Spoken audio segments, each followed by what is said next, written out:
Assalamualaikum warahmatullahi wabarakatuh. Berjumpa kembali dengan saya di saluran Sahabat Bahasa.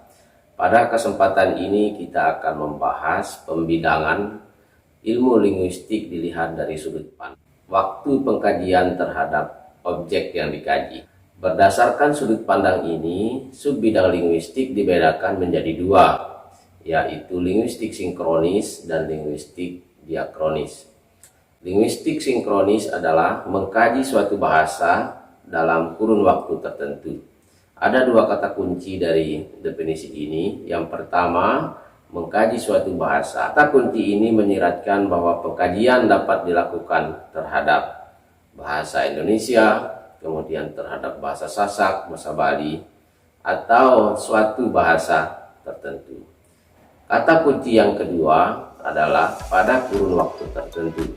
Artinya bahwa pengkajian terhadap suatu bahasa itu dapat dilakukan pada kurun masa lampau saat ini.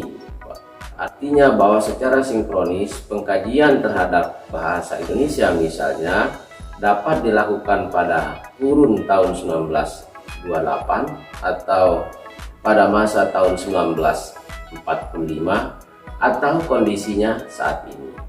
Lalu apa yang dikaji secara sinkronis dari kondisi bahasa Indonesia pada masa lampau atau kondisinya pada saat ini?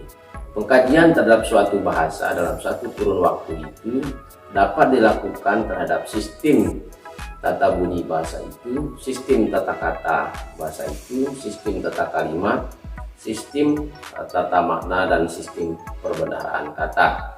Kemudian yang kedua adalah linguistik diakronis. Linguistik diakronis didefinisikan sebagai suatu bidang ilmu yang mengkaji perkembangan suatu bahasa dan atau membandingkan dua bahasa atau lebih yang diasumsikan berkerabat untuk menentukan hubungan kekerabatan bahasa itu. Ada dua kata kunci utama dari linguistik diakronis ini. Yang pertama, bahwa pengkajian terhadap suatu bahasa untuk melihat perkembangan bahasa itu. Kaitannya dengan ini, setidaknya ada dua dimensi yang harus diidentifikasi dalam upaya untuk mengungkap perkembangan suatu bahasa. Misalnya kita akan mengkaji perkembangan bahasa Indonesia. Untuk mengetahui perkembangan bahasa Indonesia, maka kita harus mengkaji bagaimana bahasa Indonesia pada masa tahun 1928 dan bagaimana kondisi bahasa Indonesia saat ini. Nah, barulah kita akan mendapatkan perkembangan bahasa Indonesia. Kemudian kata kunci yang kedua adalah membandingkan dua bahasa atau lebih yang diasumsikan berkerabat dengan tujuan untuk melihat hubungan kekerabatan dari bahasa-bahasa yang dibandingkan. Artinya bahwa studi linguistik diakronis ini mencoba membandingkan dua bahasa yang diasumsikan berkerabat. Artinya studi ini tidak membandingkan dua atau lebih bahasa yang diasumsikan tidak berkerabat.